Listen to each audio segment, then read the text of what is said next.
السلام علیکم خواتین و حضرات، آج میں آپ کو جسم کو لرزا دینے والی ایک خوفناک اور پراسرار کہانی سناتا ہوں۔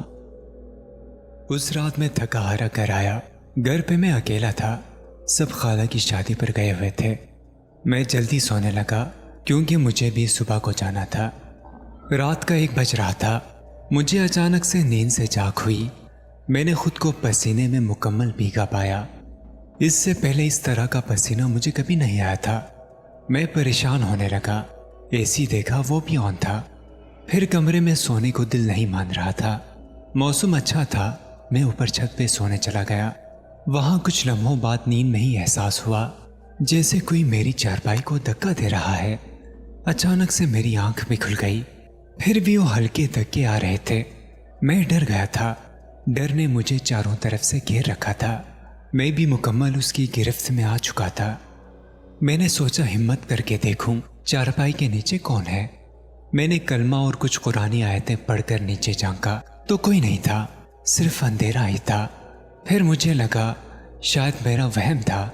میں اپنا منہ اوپر کرنے ہی والا تھا، میری آنکھوں میں روشنی لگی جیسے کسی نے یکدم ٹارچ آن کر کے آف کر دی ہو۔ میں نے اچانک سے اپنا منہ اوپر کیا، میں تھر تھر کانپنے لگا۔ اس وقت میری حالت ایک تڑپتے شخص جیسی تھی جس کی جان نہ نکل رہی تھی نہ ہی بچ رہی تھی۔ میں نے پریشان ہو کر اپنا موبائل اٹھایا تاکہ کسی کو فون کروں، پر اچھا خاصا میرا موبائل بند ہو چکا تھا۔ میں نے غصے میں موبائل کو گالی دی تو مجھے چھت پر کسی لڑکی کی ہنسنے کی آواز آئی۔ میری زور سے چیخ نکل گئی۔ میری چیخ سے ہنسی کی آواز بھی بند ہو گئی۔ میں نے گھبراتے ڈرتے دھیمی آواز میں پوچھا کہ کون ہے؟ پھر سے ہنسنے کی آواز شروع ہوئی۔ اب کی بار آواز زیادہ اور قریب قریب لگ رہی تھی۔ میرے منہ سے اللہ اکبر کے ساتھ زور سے چیخ نکل گئی۔ میں تیزی سے بھاگا، ڈر کی وجہ سے مجھ سے بھاگا نہیں جا رہا تھا۔ میں مشکل سے دوسری منزل تک پہنچا ہی تھا، اتنے میں اچانک سے لائٹ چلی گئی۔ گھر مکمل اندھیرے میں ڈوب چکا تھا۔ مجھے کچھ سمجھ نہیں آ رہا تھا باہر کیسے نکلوں۔ میری ٹانگوں میں عجیب سا درد ہونے لگا تھا۔ ایسا لگ رہا تھا جیسے دل رک چکا ہے۔ جان کر بھی کسی کو بلانے کے لیے منہ سے چیخ نہیں نکل رہی تھی۔ اس لڑکی کی ہنسی کی آواز اب رونے میں بدل چکی تھی، رونا بھی ایسا جیسے ابھی اس کے سامنے سے جنازہ اٹھا ہو۔ اس کا چہرہ غائب تھا، صرف داڑیں مارتی رونے کی آواز گھر کے تینوں منزل میں گونج رہی تھی۔ میرے کان آواز کی شدت سے پھٹنے لگے تھے۔ اتنے میں گھر کی آدھی لائٹس جلنے لگی۔ روشنی کو دیکھتے جیسے مجھ میں جان آ چکی تھی۔ میں باہر کی طرف بھاگنے لگا۔ مجھے پیچھے سے آوازیں آ رہی تھی، رک جاؤ۔ مجھ سے دہشت میں رکا نہیں جا رہا تھا۔ ایسا لگا رکوں گا تو مر جاؤں گا۔ میں مشکل سے گھر سے باہر نکلنے میں کامیاب ہو چکا تھا۔ گھر کے باہر پہنچتے ہی میری سانسیں رکنے لگی تھیں، جیسے کوئی شہرک کو اپنی انگلی کے ناخن سے کاٹنے کی کوشش کر رہا ہو۔ میں وہیں بیٹھ گیا۔ رات کے 2 بجنے والے تھے۔ ہر طرف خاموشی اور تنہائی تھی، جیسے سالوں سے یہاں کسی انسان کی آبادی نہیں۔ گلی میں کچھ لائٹیں جل رہی تھیں۔ میں بھاگ کر مسجد جانا چاہ رہا تھا۔ میں 2 قدم ہی مشکل سے بھاگا تھا، کسی سخت چیز سے اٹک گیا۔ جس طرف بھی بھاگتا اسی چیز سے اٹک جاتا۔ مجھے کچھ سمجھ نہیں آ رہا تھا کہاں جاؤں، اور جاؤں بھی تو کیسے جاؤں، اور یہ سب مجھ سے کیا ہو رہا ہے۔ مجھے لگ رہا تھا اب ذرا سی بھی اور آزمائش آئے گی تو میں مر جاؤں گا۔ اتنے میں مجھے کانوں میں اسی لڑکی کی آواز سنائی تھی جو مجھے آہستہ کہہ رہی تھی، خاموشی سے گھر کے اندر جاؤ۔ یہ سنتے ہی میں نے کام کر اپنے کانوں پر ہاتھ رکھ دیے۔ نہیں، کبھی نہیں۔ وہ آواز پھر سے میرے کانوں میں ٹکرانے لگی، خاموشی سے اندر چلو، نہیں تو ابھی کے ابھی زمین کے اندر زندہ ملاقات کریں گے۔ میں دھمکی سے ڈر گیا اور گھر کی طرف مرے قدموں سے جانے لگا۔ دروازہ کھولنے ہی لگا تھا، وہ خود کھل گیا۔ اندر وہی اندھیرا، ڈر اور ہلکی سیٹیوں کی آوازیں تھی۔ میں پھر سے بھاگنے ہی لگا تھا، کسی نے پیچھے سے دھکا دے کر اندر پہنچا دیا۔ دروازہ خود زوروں سے بند ہو گیا۔ ایک بار پھر میں پوری اندھیری دنیا میں تھا۔ اتنے میں ایک سفید پوش لاش اوپر سے نیچے اترنے لگی۔ ایسا پہلی بار تھا کہ میں اپنی آنکھوں سے ایک کچلی ہوئی لاش کو دیکھ رہا تھا۔ جسم انسانوں کا تھا اور چہرہ حیوانوں کا۔ مجھے ایسا لگا جیسے کوئی میری سانسیں روک رہا ہے۔ کچھ لمحوں بعد 2 اور لاشیں بھی نیچے آنے لگی تھیں، جن میں 2 لڑکیاں اور ایک کم عمر لڑکے کی لاش تھی۔ چہرہ کالا اور جلا ہوا، آنکھوں میں سے خون نکل رہا تھا۔ میں ان کی حالت دیکھ کر تڑپ رہا تھا۔ ایک نے اپنی خوفناک دھندلی آواز میں کہا، تم گھبراؤ نہیں، تم اتنی آسانی سے ڈر اور خوف سے نہیں مرو گے۔ جس طرح ہم یہاں تڑپ رہے ہیں تم بھی ہمارے ساتھ تڑپو گے۔ ان کے لہجے میں غم اور غصہ تھا۔ میں نے ہمت کر کے پوچھا، آخر کون ہیں آپ؟ میں نے کیا بگاڑا ہے؟ کیا مجھ سے کوئی خطا ہوئی ہے؟ میرے سوال سن کر پھر سے وہ تینوں لاشیں رونے لگی۔ ڈر کے مارے میں بھی رو رہا تھا۔ کچھ لمحوں بعد بولے، تم ہمارے مجرم ہو، ہم نے تمہاری وجہ سے خودکشی کی ہے۔ ہمارے باپ نے تم سے ہماری شادی کے لیے قرضہ لیا اور تم نے انہیں 5 لاکھ دیے اور کہا مقررہ شدہ تاریخ پر نہ ملے تو 25 لاکھ لوں گا۔ ہماری شادی نہیں ہو پائی، پیسے چوری ہو گئے تو تم انہیں تنگ کرنے لگے اور تم نے انہیں پچھلے 6 مہینوں سے اپنے پاس قید کیا ہوا ہے۔ ان کے بعد ہم بھوکے پیاسے رہنے لگے، کھانے کو کچھ نہیں بچا تھا۔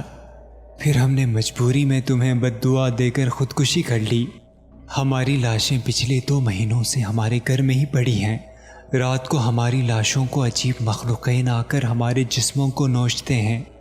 پھر مجھے اپنے گھر کا پتہ بتاتے ہوئے کہا، ابھی جاؤ، صبح ہونے سے پہلے ہمیں کسی قبرستان میں دفنا کے آؤ۔ اگر صبح سے پہلے یہ کام نہیں کیا تو کل تمہارے گھر سے کسی کی لاش اٹھے گی اور ہمارے باپ کو آزاد کرو اپنی قید سے۔ میں زندہ لاش کی طرح ان کی باتیں سنتا جا رہا تھا۔ بات ختم ہوتے ہی وہ خود اوپر جانے لگی تھی اور جاتے جاتے رو بھی رہی تھی۔ اب مجھے ان کی 2 ماہ پرانی لاشیں دفنانی تھی۔ میں شہر میں مشہور ظالم سود خور تھا۔ کوئی مقرر تاریخ پر قرضہ واپس نہ دیتا تو اسے تنگ کرتا، اتنا کہ اس کی نیندیں حرام ہو جاتی۔ سود بھی منہ مانگا لیتا تھا، نہ ملنے پر قید کروا دیتا۔ جس شخص کو میں نے 6 ماہ سے قید کیا ہوا تھا، یہ لاشیں ان کی اولادیں تھیں جن کے باپ کو میں نے قید کیا ہوا تھا اور یہ بھوک کی وجہ سے خودکشی کر چکی تھی۔ اب مجھے ان کی 2 ماہ پرانی لاشیں دفنانی تھی۔ مجھے ایسا لگ رہا تھا جیسے مجھ پر عذاب آنے والا ہے۔ میں ان کی دھمکی کے ڈر سے ان کے گھر پہنچا۔ دروازہ بند تھا۔ میں نے دیوار سے چھلانگ ماری۔ اندر داخل ہوتے ہی مجھے گھٹن ہو رہی تھی۔ پورا گھر عجیب بدبو میں تھا۔ میں نے اپنی شرٹ کا ٹکڑا چیر کر اپنی ناک پہ رکھا جس سے بدبو کم آنے لگے، پر بدبو بڑھتی ہی جا رہی تھی۔ میں ڈر ڈر کے اندر پہنچا۔ اندھیرا اور وہی سیٹیوں کی آوازیں تھیں جو میں اپنے گھر پر سنایا تھا۔ میں ایک کمرے میں داخل ہوا جہاں وہ تینوں لاشیں زمین پر پڑی تھیں۔ میں سانسیں روک کر قریب گیا۔ تینوں لاشوں کے جسم میں سے گوشت غائب تھا۔ کچھ بچھو ان کے جسم کو ابھی بھی نوچ رہے تھے۔ میں نے جلدی سے کپڑا بچھایا اور ایک لاش کو اس پر رکھنے کے لیے اٹھایا ہی تھا، کمرے میں رونے کی آوازیں آنے لگیں۔ ایک بار رونے کی آوازیں خوفناک تھی، جیسے 100 لوگ مل کر داڑیں مار کر رو رہے ہوں۔ ان آوازوں سے میرے حوصلے خطا ہو رہے تھے، لیکن مجھے بخشش کے لیے کرنا بھی ضروری تھا۔ میں نے دل بڑا کر کے جلدی میں لاشوں کو کپڑے میں باندھا۔ جب اٹھانے لگا تو ان کا وزن بڑھ چکا تھا جو مجھ سے اٹھایا نہیں جا رہا تھا۔ میں کپڑے سے پکڑ کر گھسیٹنے لگا تو اب ان لاشوں میں سے چیخوں کی آوازیں آ رہی تھیں جیسے انہیں تکلیف ہو رہی ہو۔ میں پھر بھی مشکل سے باہر کے دروازے پر لے آیا۔ گاڑی میں جب رکھنے لگا تو ان کا وزن کم ہو چکا تھا جو مجھے سمجھ نہیں آ رہا تھا۔ میں نے وقت دیکھا تو رات کے 3:30 بج رہے تھے اور مجھے صبح ہونے سے پہلے انہیں دفنانا تھا۔ میں جب گاڑی میں بیٹھا اور چلانے لگا تو اس بار ہنسنے اور رونے کی آوازیں آ رہی تھیں۔ وہ آوازیں اتنی زور سے تھیں کہ میرے کانوں میں سے خون بہہ رہا تھا۔ میں خدا خدا کر کے قبرستان پہنچا۔ جو مجھ سے قبرستان میں ہوا وہ میرے گزارے وقت کا ایک حصہ بھی نہیں تھا۔ قبرستان میں داخل ہوتے ہی ہوائیں زور سے چلنے لگیں۔